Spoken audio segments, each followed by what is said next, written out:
interesting story you have. Give me a little background on Recon and what you're all about. Sure. We're looking for underexplored areas in the world with the potential for large discoveries of oil and gas. In particular, we noted how the shale revolution has changed things so much in the oil and gas industry in the United States and in Canada and to a lesser extent Argentina and Australia. But the opportunities for those sorts of discoveries exist all over the world. And Namibia came out very high on that list. A very large basin in the northeast corner called the Kavango Basin. We took a license for that area, and now we're moving ahead to explore it. What Recon Africa is coming to do in Namibia is ecocide and genocide. Our San people, they are foragers. The food will be taken away from them. So Recon Africa can reap profits. To what extent do our lives matter that we have to put ourselves on the front line so we can continue fighting this injustice that is being perpetuated onto our people, onto indigenous people all over the globe? What did we do to deserve this injustice? The fossil fuel industry is busy invading our homes. If these practices go on, there won't be a planet left. Hello everyone, and welcome once more to the next of our live stream sessions. Today is our final and perhaps most ambitious live stream episode so far, and I really hope that you all enjoy what we've got set up. Before we get into today's episode, I'd like to share some news that we've uncovered about the Recon executive that appeared right at the beginning of that video that we just watched. So according to UN monitors, Jay Park, who's the chairman of the board of directors of Recon Africa, was found to be implicated in a bribery scandal in Somalia in 2015. It was a situation pretty identical to what Park's company Recon is doing on the Okavango today. Mr. Park paid nearly $500,000 he was paid that amount of money by oil exploration company Soma to advise the Somali government. And it appeared that Mr. Park advised the Somali government to accept this sum of money from Soma. And the UN believes that this money was paid in bribes to keep Soma's drilling ambitions from facing due democratic process. Soma is based in the UK and is chaired by the former head of the British Conservative Party, Lord Michael Howard. And last week, there were allegations of intimidations by Park's company Recon in the Okavango Delta as well, and these were published in the Canadian press too. In making this series, we've heard from both campaigners and journalists that there is evidence of bribery, and this will be soon published as well. And to explain just more about the context of Recon's exploitation, we have the following video from one of the activists themselves in Namibia. Dear USA, as you know, climate change effects has no borders, but they do affect different regions of the world differently. The global north is most immune to its effects, and yet it is the most responsible. The US level of responsibility towards climate change mitigation ought to equate to its large carbon footprint and its climate change ambitions to its role in the global market. An American-Canadian company, Recon Africa, plans to drill for oil and gas on our pristine and unique ecosystem of the Kavango. Their rigs are to be shipped from Port of Euston onto our shores. And once here, the environment will not be spared. This company has investors all over the world, but mainly in the US. This is the brand new Escalade, the 2021 edition. Your riches and lifestyle demands are fed by minerals extracted in our land, which locals barely benefit from. Your investments in fossil fuels and extractive companies are making us more and more vulnerable to the worst of climate change effects. Where you invest matters, ESGs matters, and we matter. To the US government, your plan to re-enter the Paris Agreement is applaud-worthy. But we ask, what about the neocolonialism practiced by the US and US-affiliated companies in nations of the Global South?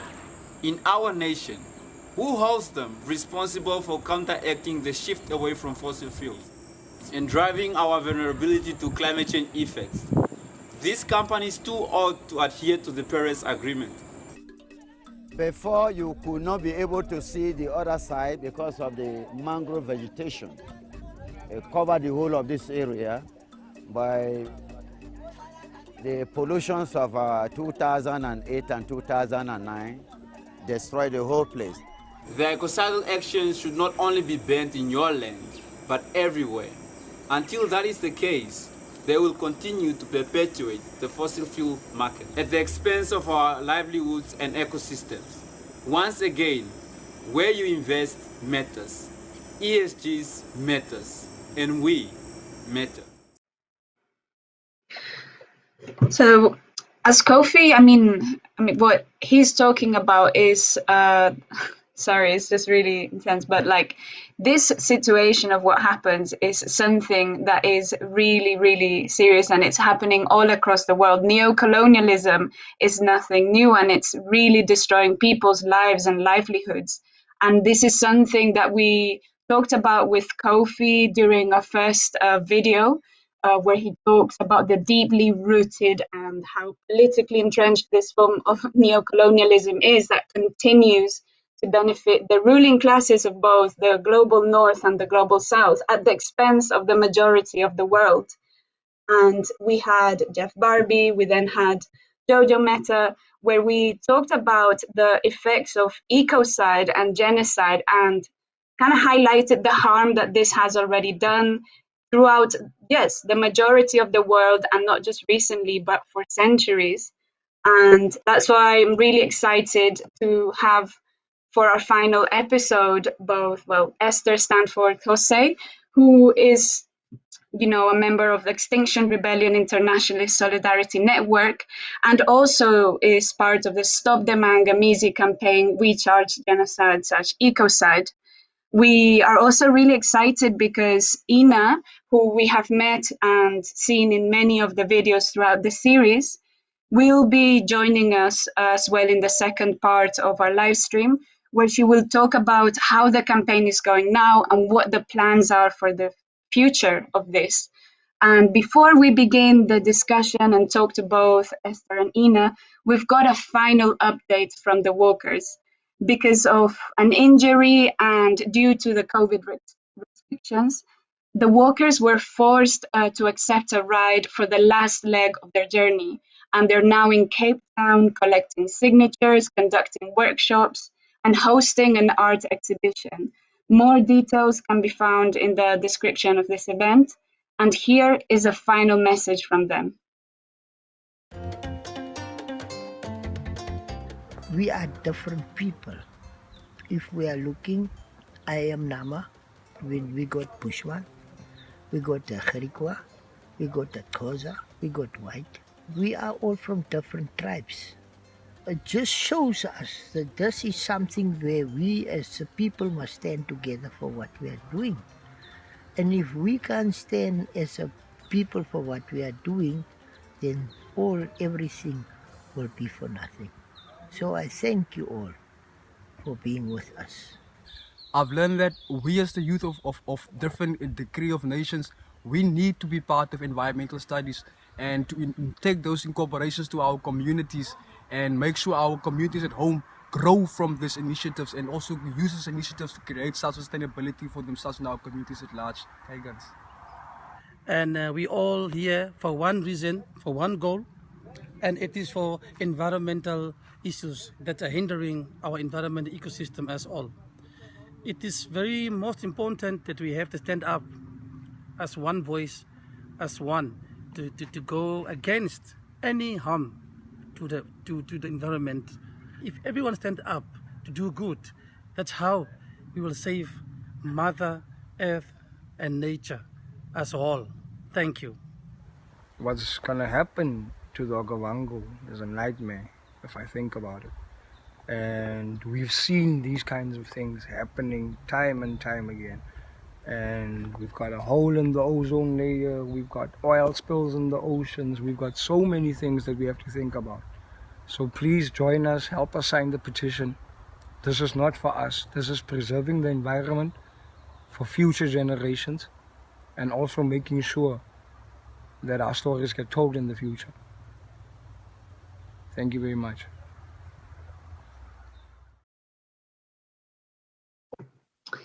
So welcome again, and thank you, Esther, for joining us and being here with us today. I'm really excited to be talking to you. How would you like to be introduced? Oh, you're muted. Hi, greetings, Hello. Alejandra. Yes, good to be speaking with you on this very important program.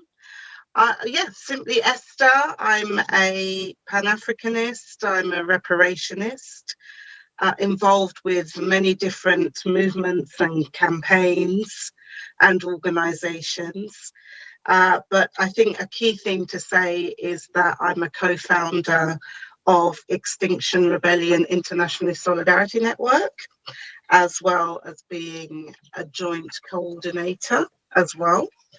And the Extinction Rebellion Internationalist Solidarity Network was formed at the very beginning of Extinction Rebellion by XR co-founders as well as African heritage community activists involved in the Stop the Maangamizi We Charge Genocide Ecocide campaign.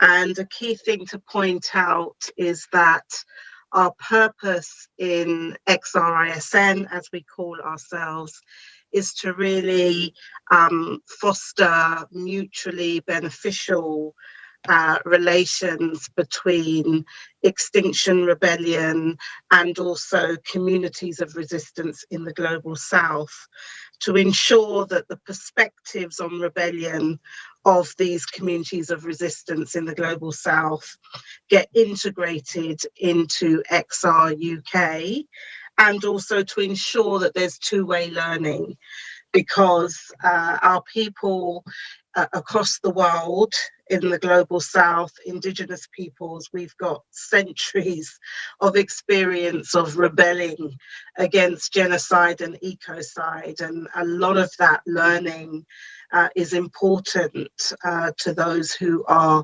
also engaged in acts of rebellion in the global north. So I think you mentioned, and it's something like that you've kind of been campaigning a lot for, is for your work in reparations and reparatory justice, and also in your work as part of the Stop the Maangamizi. I was wondering if you could talk to us a bit more about what is meant by like reparations, and what are these campaigns about? Sure. So reparations is like really misunderstood a lot of the time in popular discourse, and certainly in the mainstream media. Reparations is always reduced to notions of financial compensation, which is an aspect of reparations under international law. But essentially, the meaning of reparations comes from reparer, and it means to repair. And so under international law, for instance, there is a recognition that reparations must be holistic, they must be proportional to the gravity of the injustices that have been faced. And there are kind of five main principles. And the first being that there should be a cessation of violations and assurances and guarantees of non-repetition. So that notion of stopping the harm, which is really what that means, is kind of probably the least emphasized aspect of reparations in public discourse. So it means ending the systems of injustice, colonialism, neo-colonialism, brutality, oppression, dispossession, racism, and all of the attendant injustices that fall under those. It means totally ending those. And then there's the notion of restitution, okay, which is quite important, and that means to restore a group or a people to a position they would have been in, but for the particular injustices that they face. And many times we're talking about intergenerational, or what's known as enduring injustices. Then there's the notion of satisfaction, which is often referred to as symbolic reparations. And these can take many forms. It might be rewriting national histories, erecting monuments and museums, and sort of, you know, physical, tangible sort of expressions of a people's struggle to free themselves and what that means in terms of the nation's understanding of itself. Teaching a different history, as I said, lots of different things. Satisfaction might also include holding perpetrators to account. And that's not just about individual perpetrators, that's about corporations and, you know, powerful forces that still continue to exert hegemony over peoples that are, you know, impoverished and have been disempowered, largely as a result of colonialism. Then there's the notion of compensation, which most people think about when they think about reparations. But compensation is not just about money, but it is about being able to put an economic value on harm, okay? And that's all kinds of harm. So that could be cultural harm, economic harm, you know, trade injustice, a whole range of harms, spiritual harms. How do we measure that in terms of loss and dispossession, especially for peoples who have experienced genocide, and in particular cultural genocide, which is very relevant to indigenous peoples. And lastly, but not leastly, there's the principle of rehabilitation. Because when groups experience historical and contemporary forms of injustice, that does leave impacts on the communities, you know, intra-community tensions. And it's about how does a community rehabilitate itself? How does that community ensure that it gets access to justice, appropriate health, psychotherapeutic interventions, all of those internal modalities that we often associate with notions of healing. So that's essentially what reparations are about. But I would say in the context of this conversation, the notion of guarantees of non-repetition, stopping the harm, restitution, and especially recognizing ancient and indigenous peoples, reparations entails a restoration of sovereignty, okay? Because that's what people have been denied, and that's why multinational corporations are able to come in and usurp the natural resources and the wealth of particular areas and countries that were, you know, oftentimes under the stewardship of particular communities, many indigenous communities who didn't relate to natural resources in a capitalistic and extractivist way. So in terms of the campaigns that you're working on, what vehicles or what are you doing in order to, you know, kind of make this happen, or what is the work? Okay, so so in terms of the Stop the Manganese campaign, that is a key campaign that I'm involved with. Our work is unifying different movements for repair or reparations around the world, most of whom are African heritage movements. Mm-hmm. However, we do work in an internationalist way with other communities who've experienced colonization and have reparations movements. So other indigenous peoples, Aboriginal peoples, and other peoples on the planet. And they're also engaged in what's referred to as the People's Reparations International Movement. So the African portion of that is referred to as the International Social Movement for African Reparations. But that is part of a wider internationalist nationalist movement known as the People's Reparations International Movement. So it's about linking with movements, linking campaigning strategies and tactics, and we have specific objectives as the Stop the Ma'angamizi campaign.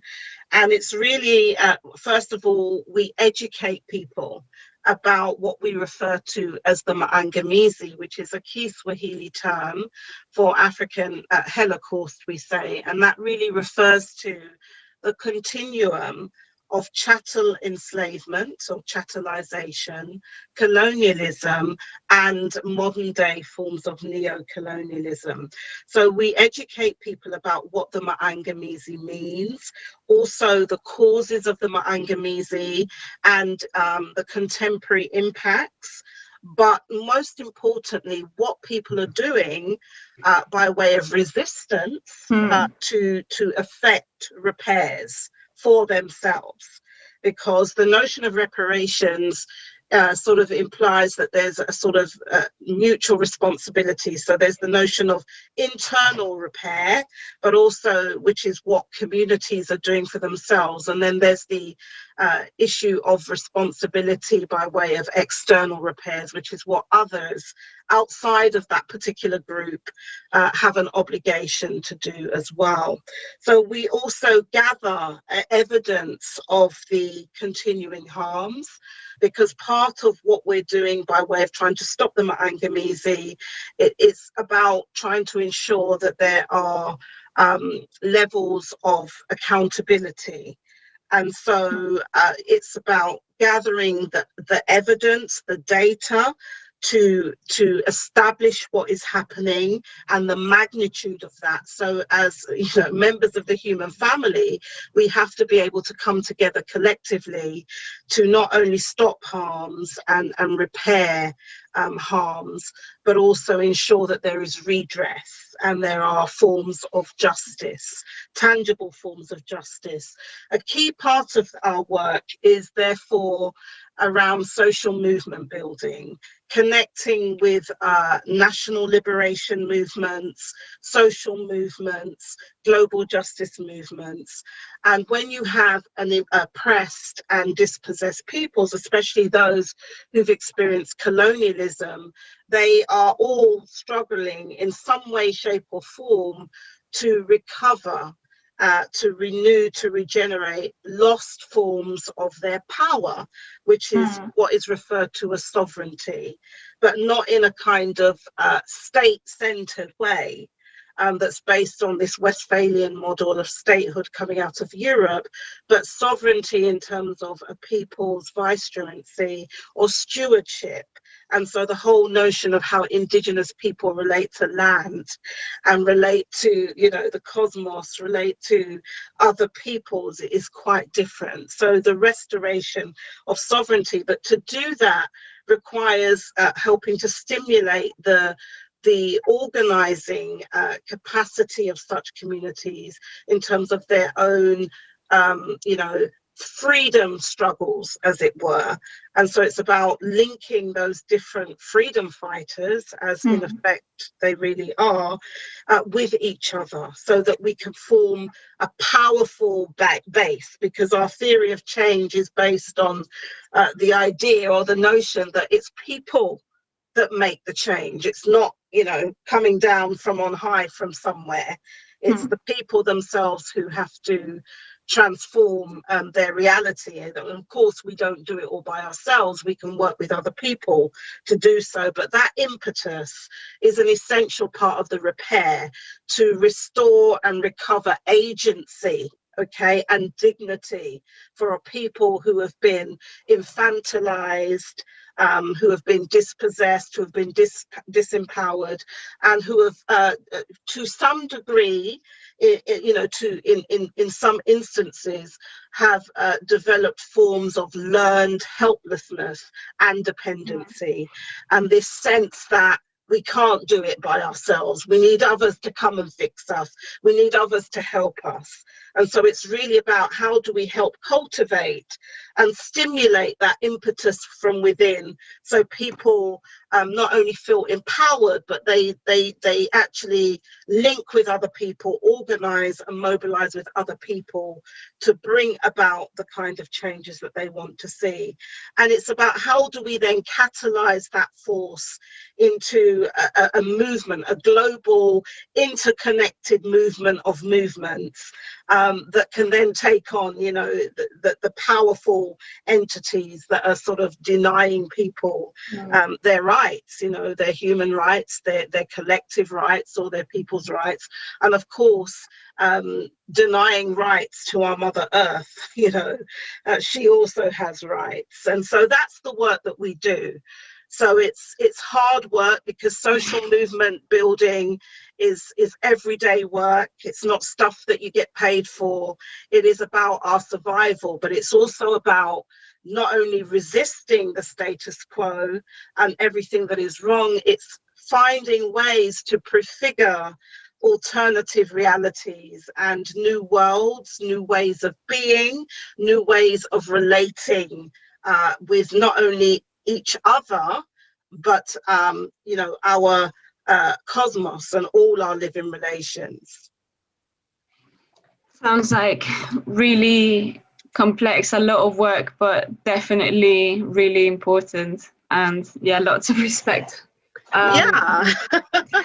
Well, movements kind of transport us into you know, another world, another way of being. That's the importance of movements. You know, we know what's wrong, and it's not always about saying we've got to tear down the old. It's about how can we reconstruct, how can we rebuild in the shell of the old, because otherwise we then end up internalizing those levels of dehumanization, which are an essential process, part of that process of dispossession, of actually denying people their sovereignty and their ability to kind of exercise their rights to life.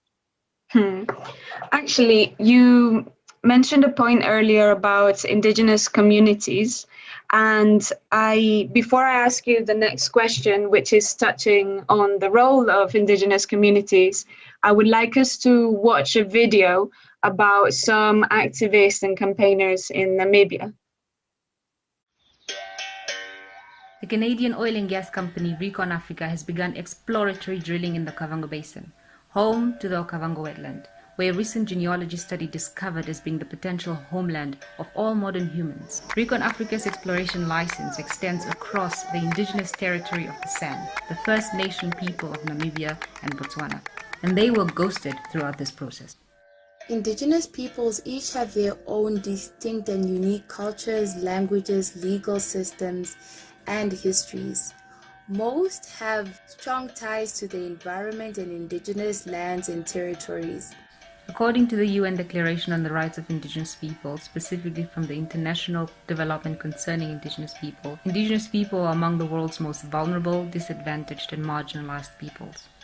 Through centuries, indigenous peoples have suffered from the non-recognition of their political and cultural institutions, the integrity of their cultures undermined. Indigenous people are also especially harmfully impacted by development processes, which often excludes them and poses a threat to their continued existence and cultural livelihoods. Although they only constitute 5% of the world's population, they make up about 15% of the world's poor and 1/3 of the world's extremely poor. The UN Declaration on the Rights of Indigenous People states that oil and gas drilling and extraction will, by the nature of these industries, displace and alienate some communities from their indigenous territories, resources, and their ability to practice their culture. Indigenous people are invaluable to the history of mankind and possess the knowledge necessary to sustain a living planet, and yet their rights are not always protected.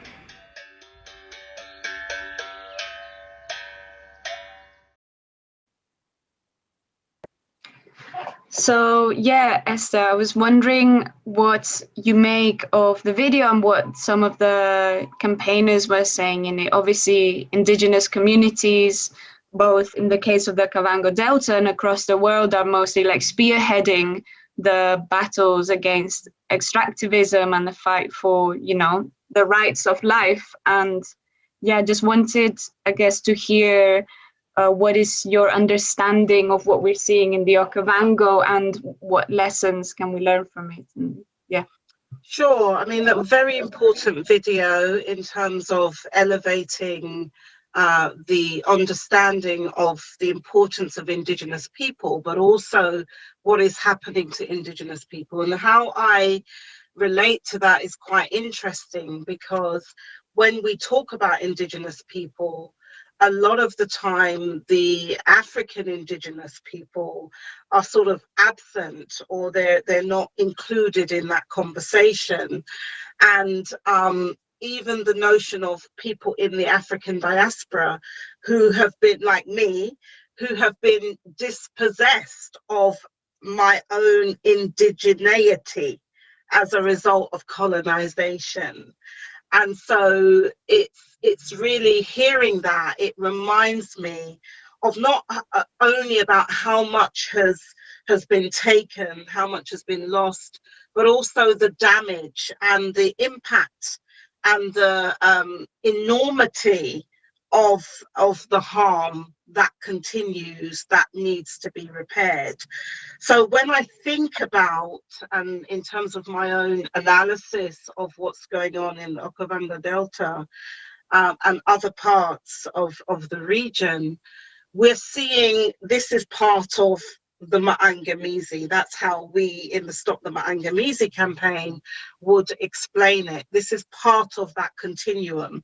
So of course, you know, definitely recognizing the resistance and ingenuity of those affected communities in the Okavango Delta region, but also recognizing that there is so many similarities in terms of what's happening all across Africa, and you could say other parts of the global south. So in terms of how we then relate to that, I think about two main ideas that have been promoted. One coming out of the African sort of worldview and theorizing, and the other coming from Indigenous peoples of North Abya-Yala, so-called North America. And in terms of, I'll start with the African one first. And there's a professor that we have in our community based in North Abya-Yala called Professor Marimba Ani. And she wrote a really important book in around 1994 called Urugu.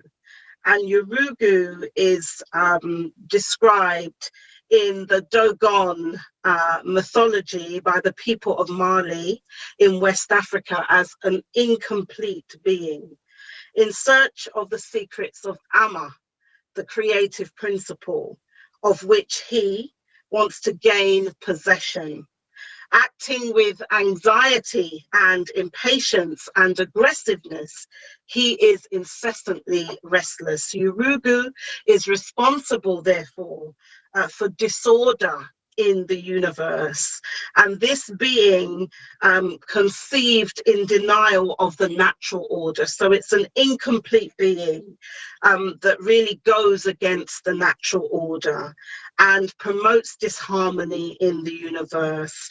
And in African cosmology, such a being is, deficient in spiritual sensibility, is perpetually in conflict, is limited cognitively, and is threatening to the well-being of humanity. And when I think about what's going on and this destruction, when we know that the importance of the Okavango Delta in terms of the origins of humanity, that's what I think about. I think about a Urugu spirit and mentality. And in particular, that is something that has come about as a result, largely in that context of European colonialism.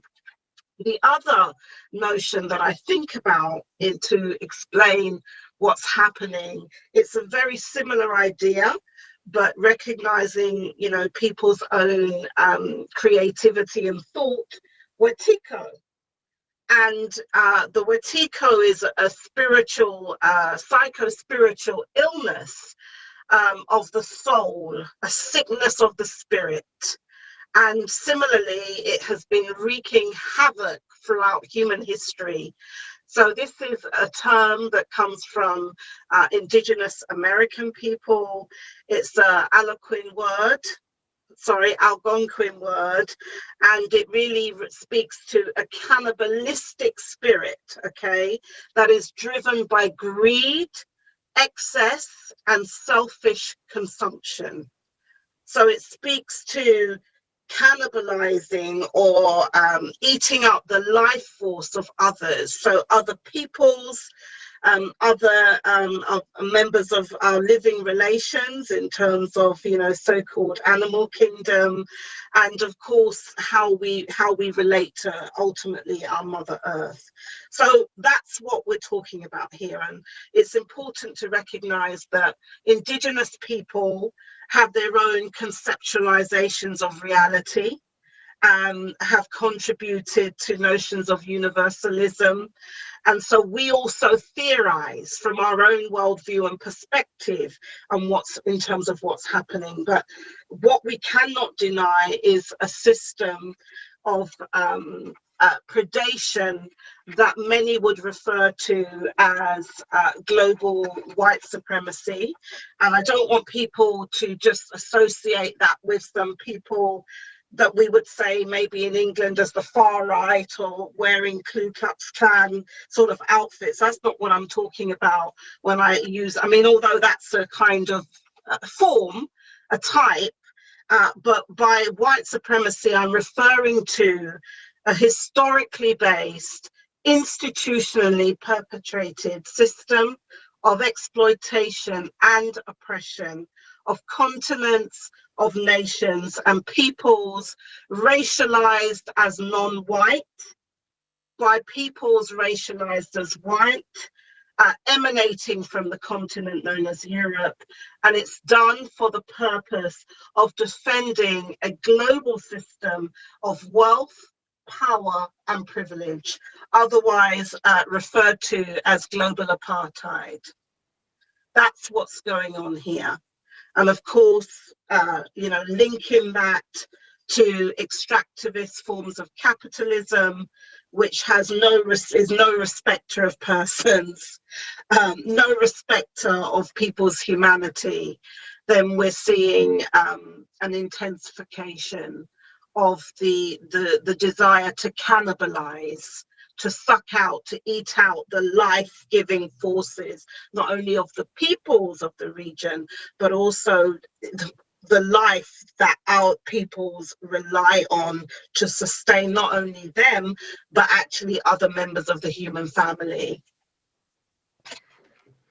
I found that especially when you talked about like the spirits in all this, like different cultures and almost like how they were, you know, like these traits, like being selfish, greedy, cannibalistic, is something to really be afraid of, like something not to look forward to being. And it's almost like in many parts, well, at least in the part of the world in which I've like grown up and studied in the UK, it's like those values are actually what are, you know, rewarded essentially. Yes. Sure.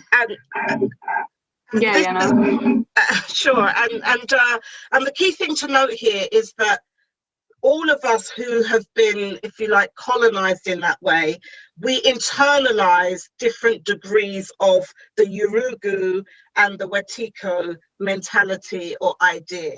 So it's not isolating it to one group of people. And it's recognizing that the harm is something that impacts on us all, albeit to different degrees and in different ways.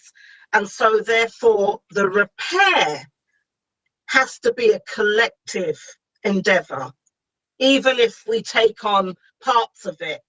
because we might feel that, well, this is the part that most impacts on my specific community or group, and recognizing that many of us are part of many different communities. Okay, so that's a key thing to point out, that the harm has been, you know, global, it's been total, and therefore the repair also has to involve as many people as possible. And that's why I emphasize movements, social movements, because a lot of social movements, not all, but many of them are really trying to change the world or have a vision of a new world or another way. And people recognize or take on board different aspects of what that harm is. I was wondering, Esther, so often like people who are, let's say, benefiting the most in a material way from this extractive, this, you know, global apartheid system, like what, I guess, would you tell them like they have to gain from, for example, supporting this course, like this courses, and wanting to, you know, essentially stop extractivism and the nasty spirits that so for me, like, what choice do we have? Like, you know, who really among us is immune from this system in that way? I mean, maybe people might think those who have hoarded degrees of material wealth to other, you know, levels that the most people on the planet, they might have some immunity, but not really. That's why they're actually looking at going to colonize Mars and other planets in the solar system, because so much as damage has been done on planet Earth, it's like, no, we need to find new frontiers. So we don't really have a choice, because we have to see this in a sort of global sense, or a glocal sense, I should really say. So in our communities, wherever we are based, whatever country we're living in, we will see manifestations of that harm, which I'm referring to as the Maangamizi, but there are many different ways of referring to it. We're seeing a breaking down of communities, a breaking down of families, a breaking down of you know, people's resiliency and ability to resist the machinations of, you know, what might be seen as elites or corporate power. We're seeing gentrification. So it's a similar thing that's happening on domestic levels to what we're seeing in the global south and internationally. So we have to understand that the world is really a village, and we are interconnected. We might not fully understand where some of our food products are coming from, some of the appetites that we have, and what it takes to feed those appetites. So let's just look at our patterns of consumption, for instance, all the gadgets and what have you that people have come to rely on as part of business as usual, in particular in the global north. But we must recognize at what cost this is being provided, and that cost is being borne by peoples in the global south, communities in resistance, our young children who are being denied you know, their rights to life, being denied their rights to just live in peace, and are forced to kind of sell their labor in order to provide trinkets for many in the global north. So we have a not only responsibility to each other, but we have a planetary responsibility, because this is our home. And I know that I've spoken about some of those that you know, like Elon Musk and others who are trying to colonize Mars. But let's just be very real. Most of us are not going to be the ones who not that I want to go, but it's not most of us that are going to be getting on those, wherever they're going, their shuttles to other galaxies, I don't know. So this is our home that we have to live with, and we have to protect it. We have to ensure that we live in harmony, because we are of the earth, and there's a symbiotic relationship. And the destruction that gets done to our Mother Earth also is signaling the destruction that's happening to us in terms of our humanity. And so part of the struggle for repair is actually a struggle for a rehumanization,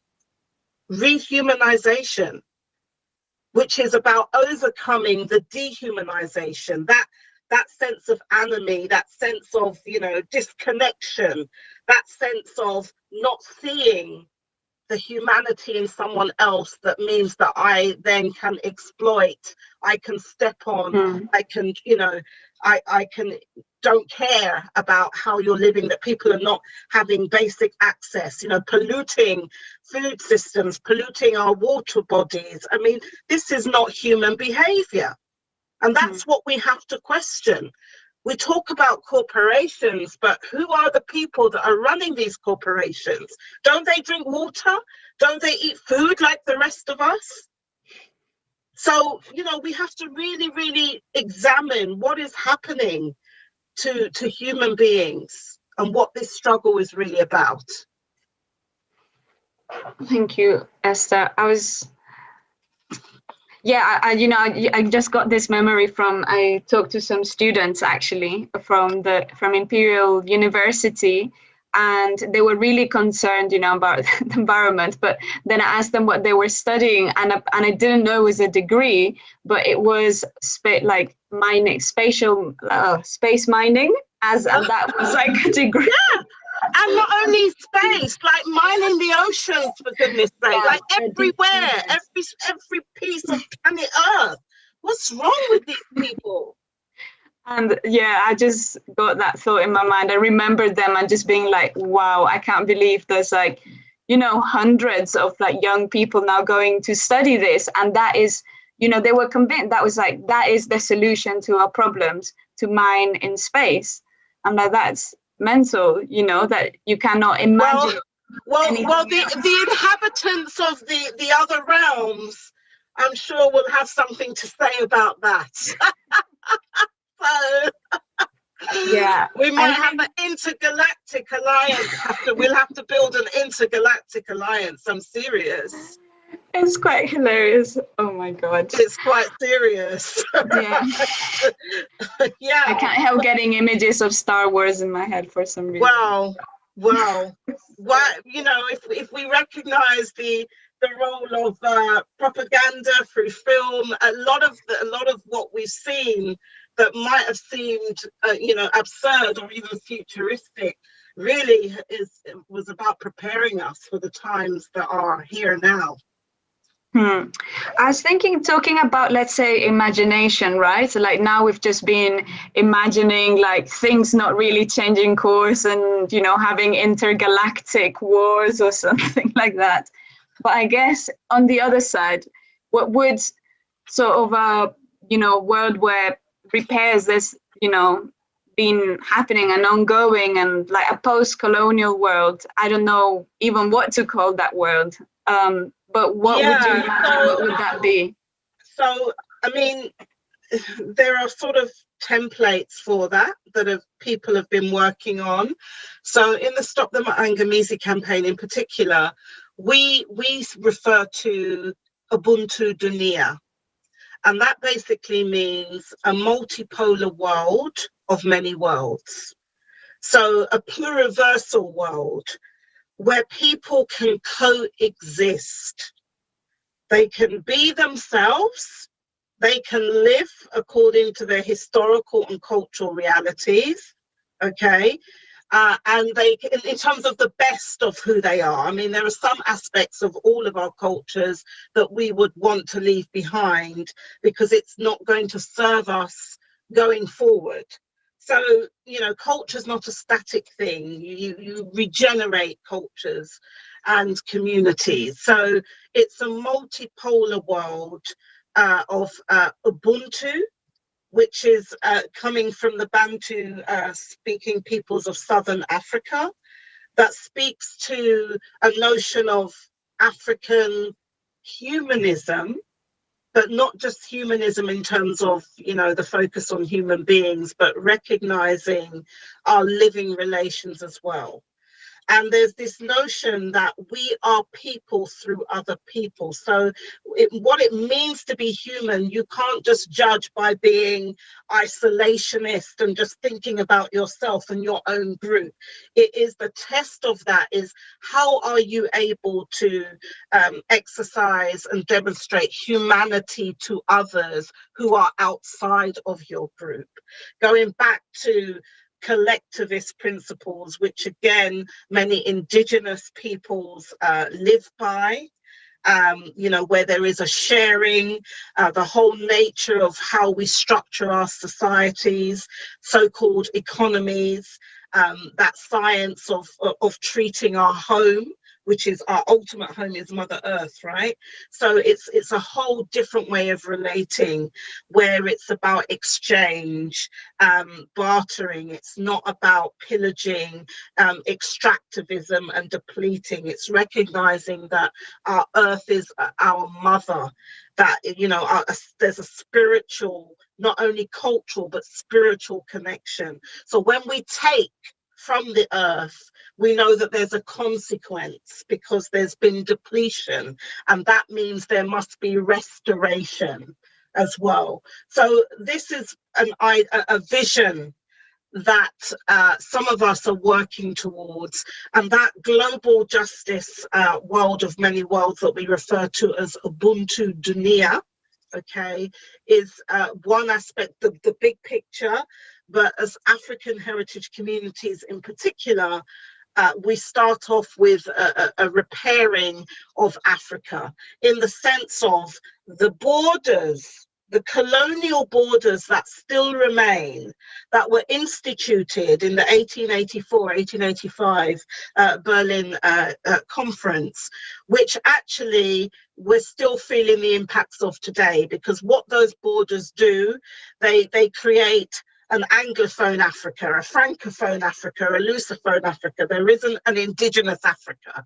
And even where there is indigeneity, you always find that the indigenous peoples that are maintaining their indigeneity are oppressed, marginalized, dispossessed in terms of modern nation states in Africa that were instituted due to European colonialism in particular. So we refer to this repaired Africa as Ma'at Ubuntu Man. And that basically means an African state which is premised on communities. So it's not the notion, the state itself as a model, as a colonial imposition, has been quite harmful to many African peoples. It has separated indigenous ethnicities and nationalities from each other. It is what is largely behind when we look at many civil conflicts and even wars that have happened in Africa. It's been a lot of the time around these border tensions, but also inter-ethnic tensions and rivalries that have been stoked up as a result of colonialism and creating nation states where one group was kind of put above another, and that group tended to be the one that collaborated with or was more complicit with colonizers. So there's a lot of work to do, and that work has already begun. Each generation of African people, especially from in recent times, the era of independence struggles in the 50s right up to now, and they're still going on, because the struggle to contest nation state borders is an ongoing struggle in every single African country. It's just that they're not often reported.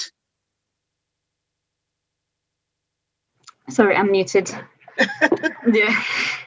No, I think hearing, that is really powerful, just to imagine what is possible, because it is possible, and you sort of build that reality every day, like one step, at a time, and you fight for that. And it's happening. It might seem, gosh, that's big picture stuff, that's going to take years. No, it's already happening. The people are already doing it because of necessity. People are not respecting, oh, well, I've got this passport, or this is, because even the notion of citizenship is very hotly contested in Africa. Yeah, it's not just about those who are forced to leave their particular countries because their life has become untenable and so forth, but it's also those within the so-called refugee crisis within Africa. A lot of displacement, internal displacement is happening. And this is as a result of these borders, which can no longer be held to be sacrosanct. But people themselves are transcending because they're families, they're part of communities, they're part of nations that transcend. And many of the communities who are impacted by situations such as what's going on in the Okavango Delta are also now linking up with each other. So who in terms of similar positions. And I think we need to support those initiatives. We need to build on them so that such communities can not only build their internal kind of community capacity, but also build the external capacity, working with others to challenge those who seek to deny them their rights to life, you know, and to live in harmony with not only each other and other members of the human family, but also in harmony with our earth in a way that is premised on our values. Yeah, that actually, you know, that leads us nicely to Ina. She's already just like joined us, and she's one of the people that we've been following through and watching in like throughout the series, and I'm really, really excited to have her here. But just before we hear from Ina a second, let's just watch a little video that she's made for those of us in the UK. My dear friends in the UK, bravo on this decision to expand Heathrow Airport.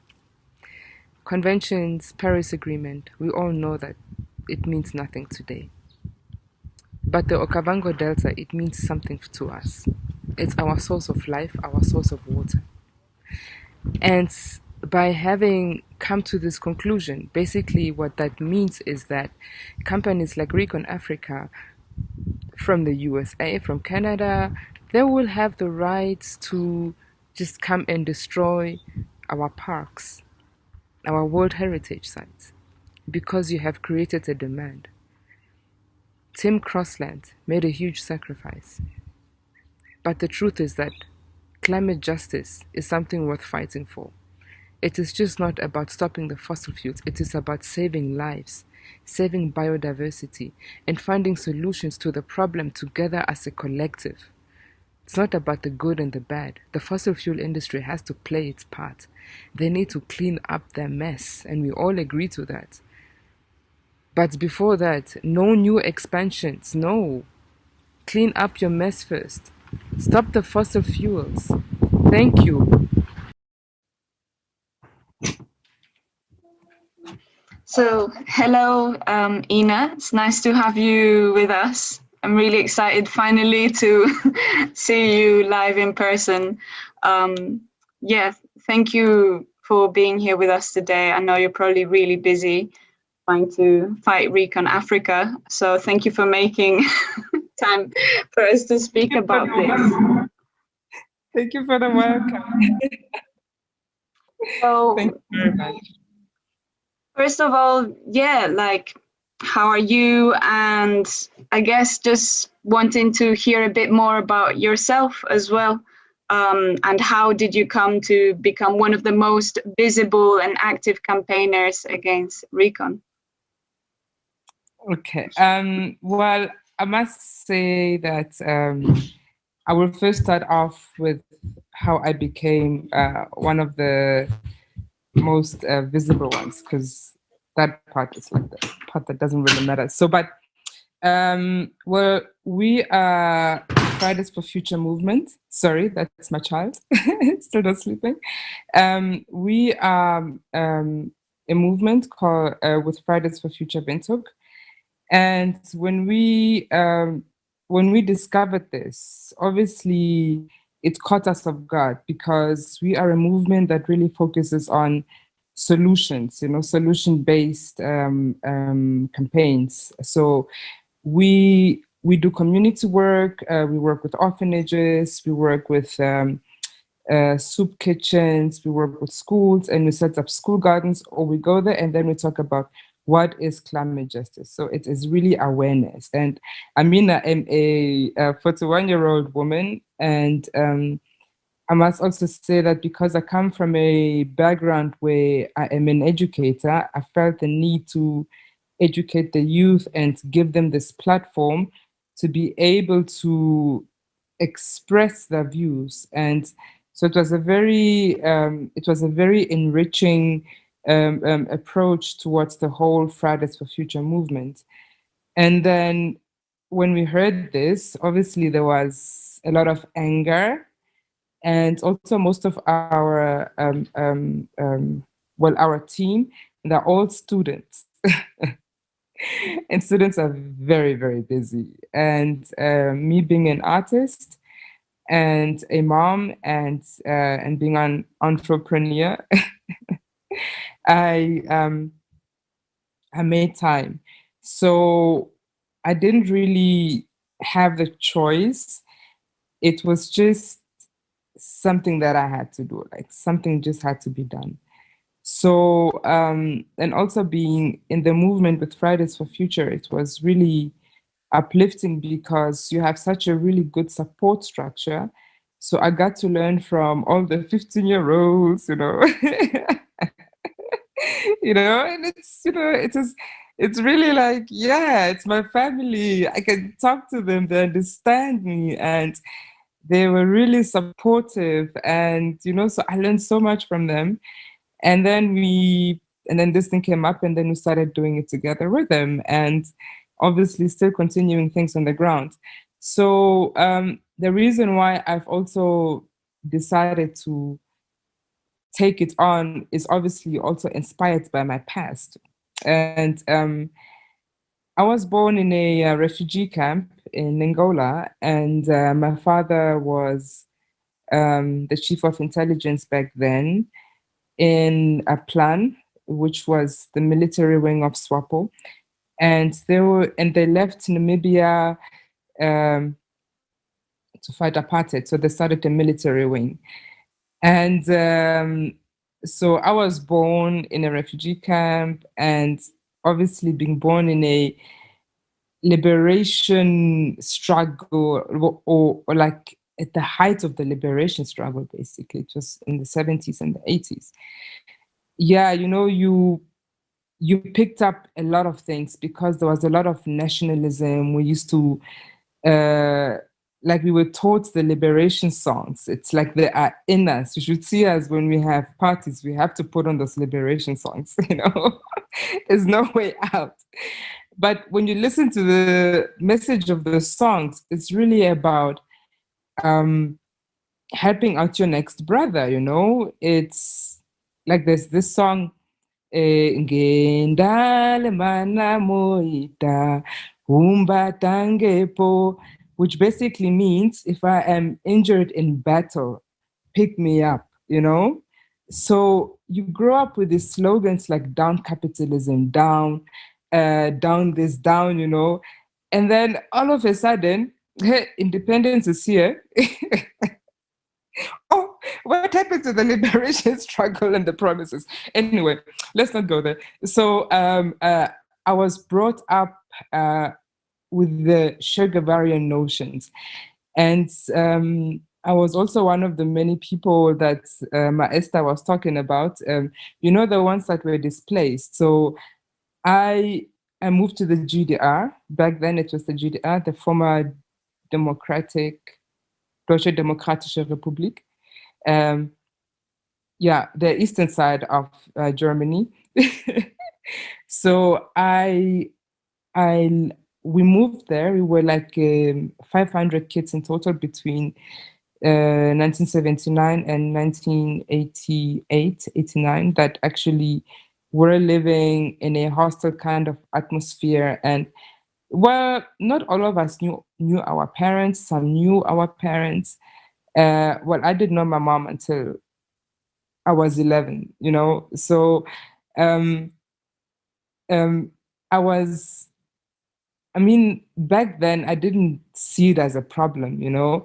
It was just much more weird when we came back, and then we were living with a family. Obviously, I moved in with my father's family, so they were looking after me. The German government continued paying for our schools, so just so that we have a support structure. And you know, sadly, not all of us, you know, made it. You know, a lot of us, yes, did make it. Most of them went back to Germany because they just couldn't fit into the traditional society.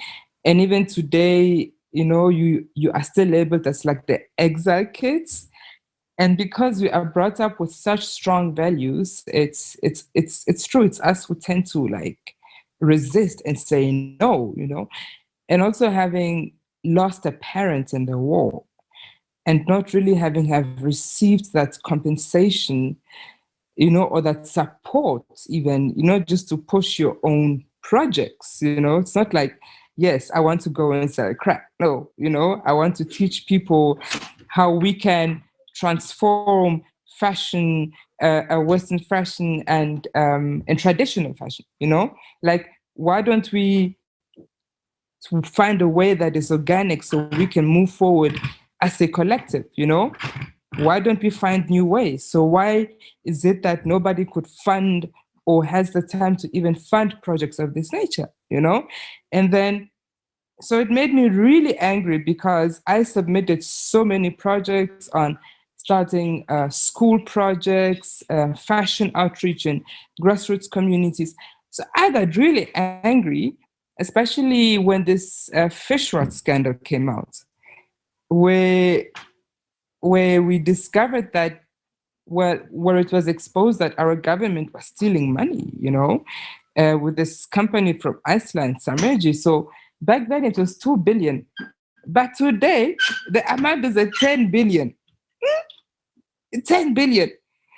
So obviously, me, I'm just thinking, every time when I went to your offices to look for your support, you were telling me that there's no money. In the meantime, you were eating. People, they own 20 plots. Hey, even now, recently, they found a bag of estimated 9 million buried on a farm. Obviously, the farm workers, they help themselves, you know? Help out with funeral over here, you know? But now they're also implicated, you know? So yeah, I got angry. Like, I'm like, no. Daddy did not die for this shit. No, I'm sorry, man. Now let's talk. What's going on? So it was a lot of things that were coming up, you know, psychologically, you know, it's like you also deserve a chance and your chances are being taken away because these companies have much more right over you. You know, what is that? If you know that there's corruption, how do you know that these guys are not corrupt? Let's just be honest. Let's just be honest. And aside from that, these people are lying. Recon Africa is lying. They're lying to everyone. They're even lying to themselves. They can't even keep it in. And now they're there trying to intimidate me. And I'm just like, dude, you messed with the wrong country. And just like my Esther said, this is the beginning of humanity. And if they don't believe, then they will start believing because we will not allow them. So if they are wise, you know, if they are wise, they will pack their bags and they will go. You know, there's no discussion here. You know, there is no negotiation. They must not come here, flash their money around, and think that they can mess with our region. So I hope they are watching. I hope they are watching. I really hope that they're watching too, you know, and that, you know, alone, there's a lot of us from everywhere. You know, there's many more of us than there are of them. So. No, exactly. I wanted to ask, what are Recon's plans exactly? If you could tell us a bit more about that. Should I be honest? Okay, Yes. Recon Africa, they want to make money, okay? They want to make money no matter at what cost, yeah? They have 90% of the shares. They're here talking about, oh, we are doing employment creation. My dear, 3 people are from the village of the Khoe. 3 people. Eh? There are 50 employees. So 3 people from the village of Khoe that you're busy polluting right now. What nonsense is that? Greenwashing, constantly greenwashing. They are here to steal from the people of Namibia. That is what Recon Africa is here to do.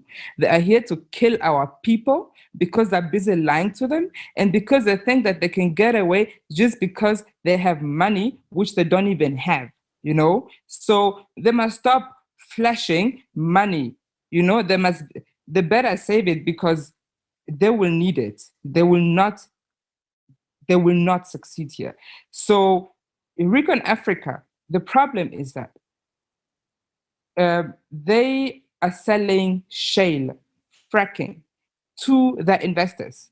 If you look at the investor sheet, it is shale all over the show. And now that we question it, they're like, no, it is conventional play. All of a sudden, it is not non-conventional. So why are they selling to the investors conventional play, but here they are telling us that it is conventional? Which is why WWF says, no, this project must be put on hold. Because, let me tell you, the documents that they're presenting, they are promoting shale. But in the EIA, apparently, it is conventional. Now, we don't know what is right. So we need to assess everything, which is why WWF is saying we need to see what is really going on. And then again, they are lying. Eh? They're saying that the drill is there in the bush in nature. It is in people's Mahango fields. People that use those fields to sustain their families. They're not even compensated. And we have laws in place. Our government has signed trade agreements, left, right, center. They mean nothing. These guys, they just came and, you know, they just come in and then they flash money, you know. You know, this is what Recon Africa is here to do. They are here to kill the Okavango Delta. And the reason why I'm saying is that it is because they are drilling right next to the Omatako. The Omatako River, it is the one that is feeding the Okavango Delta. And even that pit, you know, it is not even lined. They said that they would line it. Why did they not line it? Why are they always lying? They think that we are afraid. We are not afraid, you know? And that is one thing that the West miscalculated. All of these companies, we suffered so much. We are used to suffering. We are not afraid anymore. We are used to suffering. We know what poverty is.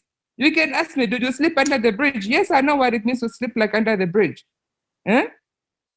So we are not afraid anymore. Who is Recon? Do they think that we are afraid of them? We are not afraid of them. They must go. They must pack their bags. Justin Trudeau, please come and get your people. Hurry up. We don't want them. Wake up. We don't want them. Come and get them. Please. I hope Justin Trudeau is watching this as well. Yes, we must come and get these people. We are tired of... No, man, we are tired, man. We want to go back to bringing up our children and, you know, having a good time. Now they're here wasting our time with their grown-ass men, you know. No. They must go. Definitely. So what is happening with you know, the campaign and the activism and the resistance right now? What's going on at the moment? Well, the thing is, I must say that we were battling with a lot of greenwashing in the beginning. And the community, you know, started slowly but surely waking up because it would just pop up here and there in the media, and then obviously National Geographic, and then obviously the ministries, they play their I am the big boss, you know. No, it is not true. They are lying. Oh, she's paid, greenwashing, intimidating. They even try to sue the National Geographic. They threaten the National Geographic, even these people. They have no shame. They're threatening local media. They're threatening activists, including myself. They have no shame. And the thing that this is, the wild, wild west. This is not Texas, my dear. This is the Kavango. This is the birthplace of humanity. Let me tell you something. Pack your bags and go before you see the power of the African people. If you don't want to leave that, record Africa, pack your bags. So anyway, where was I? I am just enjoying bashing them. So for us in the beginning, it was really about really raising awareness. And unfortunately, because you are not on site, and I'm not Kavango, me, I'm Ovambo. So I don't have contacts there. And even us in our group, we don't have contacts. We are from northern and central Namibia, our group in southern Namibia. So it was very difficult. So we formed a coalition with Frag Free Namibia and other NGOs, and then we just started working together. So Facebook was one of our saving grace because it was one of the ways of really reaching out to a lot of people. And then Fridays for Future also really helped in, making it, really kicking it off. Triple FD, you rock. And XR, so it's all the support from international activists was so strong. Josh Fox, my man, So it somehow really empowered us to really stand up and say, we are not going to let this happen. So when we got the opportunity to actually have the 2D seismic confrontation with them and put down everything on the table, that's when people realize that, okay, these activists are not just making noise. There is something to it. So that really helps us. So now the nation is starting to engage in a conversation. And I think it is very important, especially in boosting the local activists, because it is not an easy fight when you are, let's say on the front line, because these guys that play dirty, man, they even tried to abduct me. I must tell you that story. But anyway, so now we are trying our best to educate the local community, and also because the community on the ground, they don't have a mobile phone, If they do have a mobile phone, then it's the Tamagotchi, the one that we call the Tamagotchi, the brick phone. And also you don't have network. So social media doesn't work. So we need to obviously adapt the campaign to suit the local, the local environment. And yeah, so we are learning as we are going along.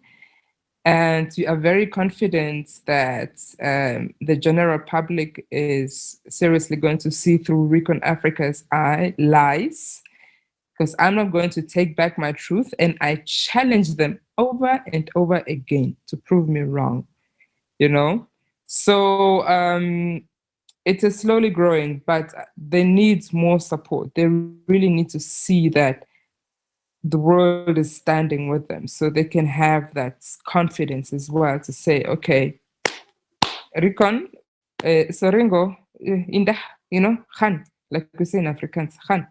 So, yeah, it's slowly coming, but it is growing the way it's supposed to grow.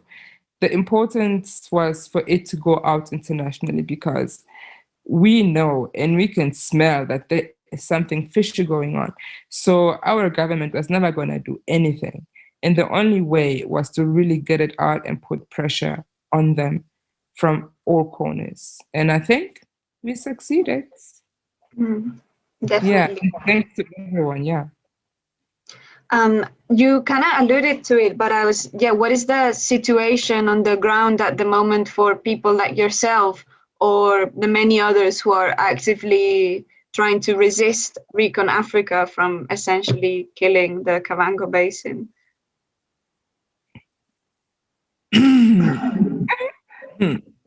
My dear, cyber trolls, hey, they are there on Twitter. You are lying, you know.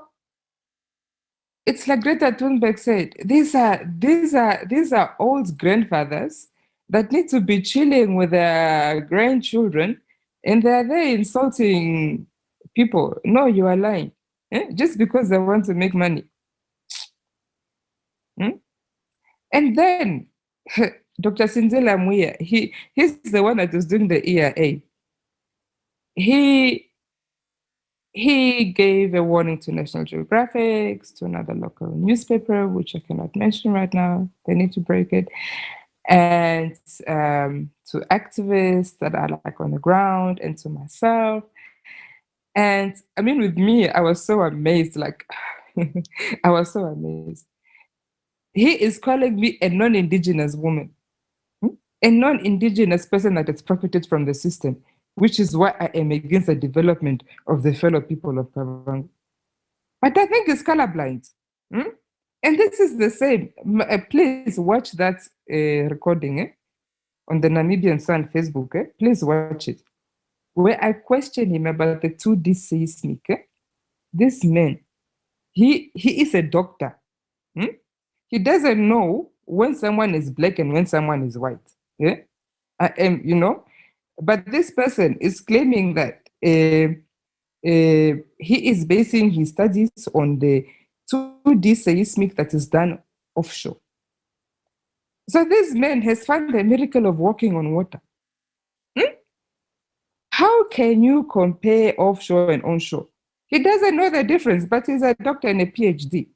So this man is threatening, he is now writing funny letters to us, thinking that we are scared of him.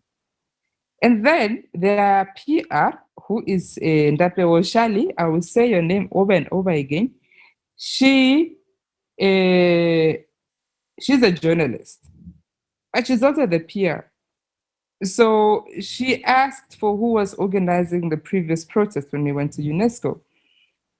And obviously, yeah, the person gave her the number, and me, I was told, oh, someone is going to call you. And you know, like, I'm a bit familiar with her work because she's one of the really good journalists here. But I never got a call. Instead, I got a call from a lady trying to intimidate me. And then she even goes in the local languages. And you know, you can always tell the tone of speech. You know, it's always this bossy, like, it's like this, you know, like they don't know how to talk. It's just, they're just blabbing. Me, I told the lady, listen here. Can you please read? If you don't know how to read, ask your child to read. Don't come and intimidate me. So I hung up, period. So later on, I obviously went to report it, and then we called back the number, and it was a non-existent number. And it was around the same time when this lady was supposed to call me. So now here at the talk, me, obviously, I was heated because these people, they lie. And I hate people that lie. I can't stand it when someone is lying to me. It's just something I can't stand. So me, after the talk, I went to tell them to leave Namibia. There were no cameras but my phone, so I went to tell them, leave Namibia. And then the lawyer calls police on me, just as I was leaving. He's calling the police. And funny, I was talking to two people that were in the meeting outside. We were just in the parking lot, and I was with my friends that I came with, that are also part of the campaign. And so I put my phone in the bag. And just as I put my phone in the bag, this guy walks up to me and he's like, oh, Miss Chikongo, you were threatening Claire, the PA of Recon, and you were threatening Dr. Sindila, what. So these men are here to escort you. So we had to call the police to escort you out. So me, I grabbed my phone and I'm like, what? You want to escort me? You want to abduct me? Luckily for them, they did not get that. But in the video, you can see that he is, and you know me, I had two witnesses. He thinks I'm sleeping. So me, I told them, Indeni, go back. They even came in a non-police car. It was a government car, but a non-police car. Why must they call national security on me? Was that national security? Those were rednecks. They think I'm stupid or what? Me, I'm my father's daughter. They must go. You know? Me, I'm not afraid of them. People, I'm not afraid of them. And in this case, the reason why I'm not afraid, it is because we need to stand up and say no. Who do they think they are? Do they think that we are just here, that slaves or what? Nee, they must go. As a blifto. Nieman, on se smooth. Yeah, definitely. Esther, you've been with us and listening to this, and I guess, Ina, you've been also listening to what Esther's been saying. I was wondering, Esther, if there's anything you'd like to say first. I'm really happy to have you both here. You're both really strong women that through the course of time, really admire and hope to follow in the footsteps of people like yourselves. So I wanted to say that first. Yeah, it's really great to be on this program, and I'm so honored as well to meet you, and it's a pleasure listening to you, because just listening to you gives me encouragement and strength, and it's important.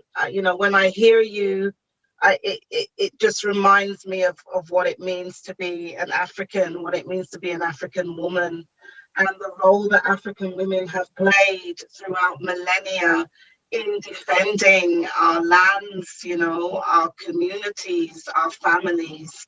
And you just are a testament to that. I guess the question that I have is about the need, in my view, to strengthen links with the African diaspora.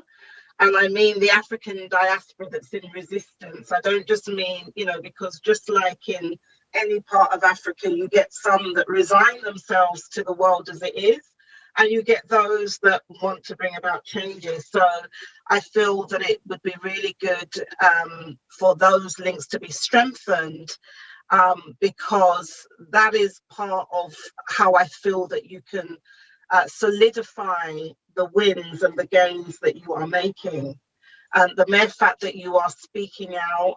But we must, not ever lose sight of the fact that this is at a great cost to people like you and others who are doing the same thing. And it means that we also have a responsibility, those of us who are on this medium, those of us who will be hearing your voices. It's not just about listening to you and cheering or whatever. It's around the concrete support and solidarity. And of course, that's based on mutuality. And I would just, ask you about any kind of strategies you're engaged in linking with those in the African diaspora who are engaged in forms of resistance and rebellion in terms of the status quo. And I'm asking that in particular because a lot of the time when we talk about people in the African diaspora, there's a tendency to focus on people in the African diaspora, say in North Abiyaala, North America.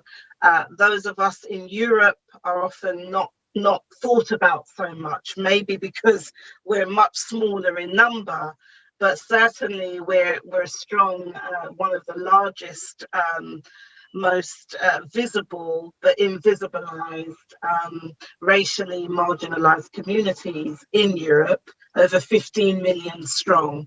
So that's my main kind of question at this stage. And beyond that, before you answer, I think it's just important to not only Pan-Africanize but internationalize and globalize.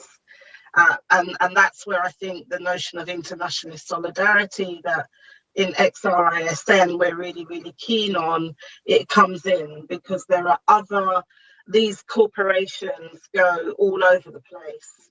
And even if they're not operating somewhere else, the assets that they're looting from the people are being used to develop other initiatives on another continent. So that's why we have to always keep an eye on not only what they're doing, but how can we also link with others in other parts of the world. Yeah. To be quite honest with you, I am improvising as I'm going along, but thank you very much for that hint. I never thought about it. Okay, well that's okay. We all start from somewhere, and you know you're doing what you can, but let us build these connections, you know, because that's really key going forward, because we need each other, and you can't do it alone. Yes. And we can't do it alone in what we're doing here in the diaspora either. We need each other. Definitely. Go ahead. Esther, it's very nice to meet you. We must still have a private discussion because it was very interesting. But, you know, there is one thing that I'm going to just say it. You know, I mean, it's all right. So it's carte blanche. When I look at the Kavango region, for example, it's one of the poorest region. If you look at the, actually, it's not one of the poorest, you know, like in Kama development terms, it's one of the poorest, but it's not because it's actually the food basket of that whole region, you know. But, you know, if you go to the clinics and the schools, you're like, what was this government doing, you know? Why must they wait for Recon Africa to put in tapes 30 years later? And also, like, when I look at the rosewood planters and all of that, I'm just thinking, what is wrong? So, me being a non-Kavango, I must admit that there was a certain injustice that was perpetuated onto these people, but then it is not only them, it's actually most rural communities. And I know that, like, right now, there are many rumors going on of what is actually going on. I mean, there was even an article yesterday in the newspaper where the governor's niece was beaten up because she revealed some information in regards to corruption, you know. And you know, there's something that I've been always playing with, and also it comes back to my passion when it comes to grassroots education, you know, teach the people what they need to know. They know how to live, but the thing is that we do things, you know, in our own traditional ways. But now today, because of climate change, you know, like, you know, the droughts are more frequent, like we need to somehow also adapt somehow. And these are the technologies that these people really need, and also for them also to really get assistance in terms of how can they really market their products, you know? Like, how can one support them on that level so that, you know, like, they don't have to go to the city. Kavango's got water, like, they can grow food, you know? They can literally become the food basket of the whole region, you know? And because it's the only place that we have water, it is such a shame to actually sacrifice it, because even in this meeting, it came out that this activity is also going to affect the water supply to the capital city. So it's something that our leaders should actually consider. So the thing is, I believe that people, especially rural communities, they need to be taught how to defend their lands. That's the most important thing. Like, today, we know exactly what the threat is. And I think that the diaspora and also local NGOs, regardless of which planet it is, because it is literally all indigenous people. Because in a way, it seems like we somehow have to fit in. So now, how do we fit in?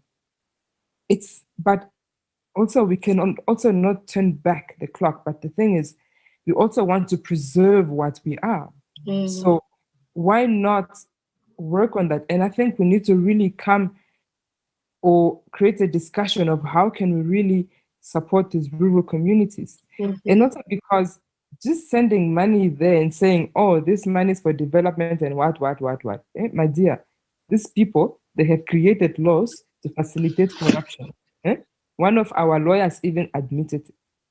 No, how can one find a way of supporting these people on the ground through mechanisms that where you know that it will really reach the people so they can make an income and defend their lands, because that is really the support they need, you know? Because even like here in Kavango, you know, like the sales of elephant, I mean, that is like completely ridiculous. I don't know what the government is thinking, but it seems like they were making way for the oil industry. I don't know, but I'm just saying, I'm just putting it out there, you know. But like, there are so many projects that have currently proven that you can keep an elephant out of your fields if you grow bees, because they don't like bees, you know, which is a very simple, lucrative system, you know. They have bees around the fields, the elephants, they don't come, they harvest the honey, you know, it is a very simple activity, you know, even if it is just investing in a little shade net, and then you've got drip irrigation, and then you just, you know, help the community person get in touch with local lodges or even, you know, supermarkets. It is so simple. It doesn't cost much, you know, and you can really reach out to so many people. And these are the kind of technologies that we really need to build on. Like, and it's also very important, especially in terms of decolonizing, you know, because this is what it is really all about. How do we move away from the saviorism syndrome? You know, what is white is better, which is why they're like, oh, we're here to bring development for the people. What development? We don't need that development. The San people, they've survived for how many millennia? Even before they were there. And they're still there today. And they live in harmony. Who are they to come and tell us we need development? They killed their own indigenous people there in Canada, and now they're coming here to do it here. Who do they think they are? We are more developed than they are. A son, he will tell you, this animal was here when, and this animal had a problem here and there. Can Recon Africa even read the footprints? They cannot. And now they're calling themselves geologists. Even the drill bit is broken. Which actually proves that the amateurs at their job who are just here to risk our beautiful Okavango Delta. They must go, please, people. Justin Trudeau, make a plan, my brother, make a plan. Please. We are tired. Me, I want to go to a nice lodge and also chill out. I also want to go to the Kavango, you know. I also want to lie on those boats and see hippos. And now Recon Africa is taking it away from us. Who do they think they are? They must go. Our people, they need it for their fishing. They need it to grow their foods. They need it to continue living. How can you even imagine? Me, when I saw Gasland, and then I see houses exploding, I was thinking, our houses, they're made out of huts. So if these gases start escaping from everywhere, what is going to happen? We have issues with bushfires. How can they even allow something like this to happen? Even our roads are not even meant to carry heavy trucks. Someone was high on petrol when they were signing those deals. Definitely. I mean, unless there's any, I wonder, any final comments from both of you. But unfortunately, we have to come to a close soon. But I'd like to give you just to make some final comments before we close. But I mean, at least for me, as I said, it's been really great to hear you both. And I think I hope to continue hearing from you both as well. And Inandak will be supporting every step of the way from, our side of this, fight that you're doing. That essentially it's also, for humanity, for all of us, essentially. And yeah, just kind of feeling really proud and grateful for all of you, again, reiterating it. And if you want to make any final remarks, comments, please. I would just make a final comment, just listening to what our sisters just said, speaking about the challenges in terms of internalization of coloniality, which still remains. So we know we're talking about Recon Africa, but it's also about those that are collaborators for whatever reason with Recon Africa that are there in the region, and that responsibility of self-repair. Reparations begins and is premised on self-repair, and that work is unfinished business. It's not something that was done in the 60s, the 70s, the 80s, or the 90s, so we don't have to do it. Each generation has to do that work to be able to solidify the gains. And, the struggle is about decolonization as well, but that begins with decolonizing our minds. So the struggle for repair is also about securing and regenerating and renewing African knowledge, indigenous African knowledge, systems of language, of spirituality and philosophy, of music, of art and symbolism, of science and technology, because we have to ensure that we go beyond a slave's idea of freedom or a colonized person's idea of freedom, which is just envisioning the world according to the lenses and frames of reference, or so-called models of development, which are actually maldevelopment of those who have colonized us. So that challenge and that responsibility is one that still remains with us. And clearly there is still a lot of work to be done. So yeah, those are my final comments. And we just need to ensure that we strengthen ourselves, but we also find ways to live and ensure that we keep creating the best of ourselves going forward, because oppression does that. It can really kind of dehumanize you, and we have to struggle to, as I said, be part of that rehumanization of ourselves, so that we can find new ways, which are often premised on the old ways. It's not like it's new. There's nothing new under the sun. But as has been pointed out, the San people, who have so much knowledge, and other indigenous peoples who have been living for millennia, let us also have the humility to now go back and learn from them as we're trying to chart a way forward.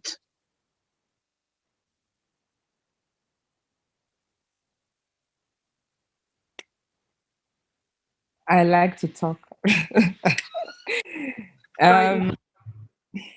Thank you. I'd like to say thank you for having this. I think it means a lot, especially for us Namibian people. It's really, for us, it is really touching, because we need that support. And we know it's not always easy when you are there in your little corner, but your support is giving us a lot of strength. And please don't stop supporting the cause. And my final message to the fossil fuel companies and also to the global north is that the reality on the ground, while your politicians are debating the Green New Deal, new cases of ecocides are currently happening globally. And something has to be done. Please don't just focus on COVID-19. We are losing biodiversity globally. This is a matter of survival for us. It is not a joke. It is not, yay, no. This is our lives, people. Me, I'm a mother. I lost a father when I was 2 because of apartheid. My grandmother's house was burned down. She had to walk from one village to another. We know what it's like, you know? We know what it's like to go through that struggle, which is why climate justice is not just a myth. It's just not about stopping the emissions. It is about stopping the injustice that is being perpetuated onto our people. It is the beginning, the core of Black Lives Matter, the eradication of indigenous knowledge.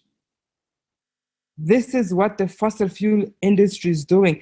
And if you as citizens don't wake up, it will be too late even for yourselves, not only for us, but we will defend our lands.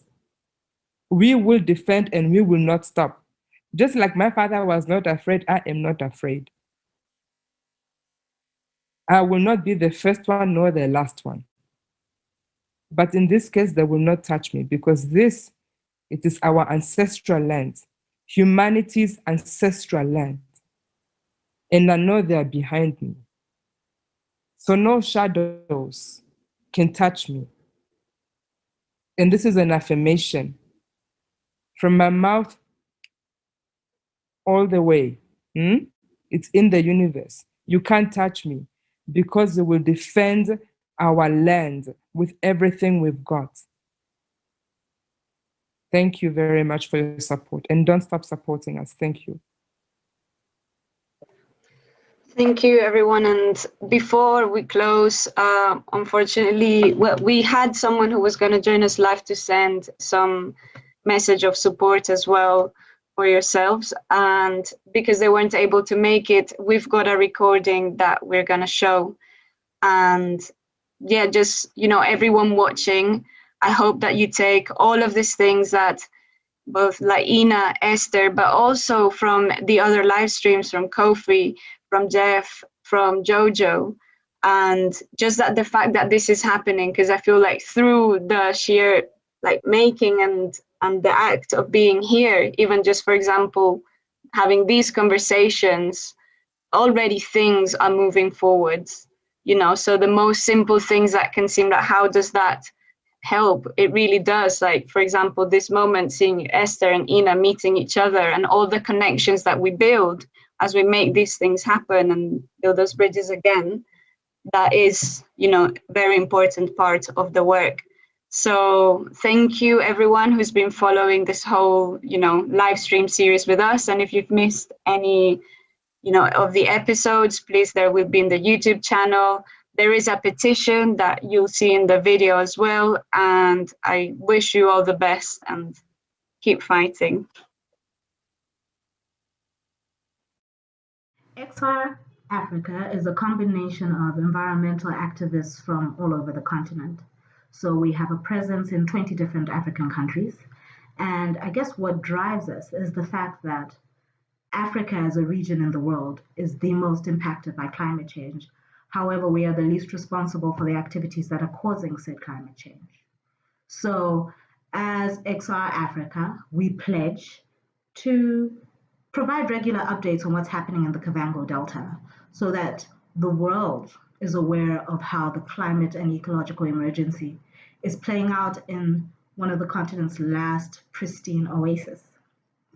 So if you want to find out more, you can follow us on our Twitter handle, which is @media_XR, where we'll be announcing the launch of our fact-based campaign and social media platforms, where you can get real-time information of what's happening on the ground in the Kavango region, and also information on how you can get involved. So, look us up, get involved. We only have one planet.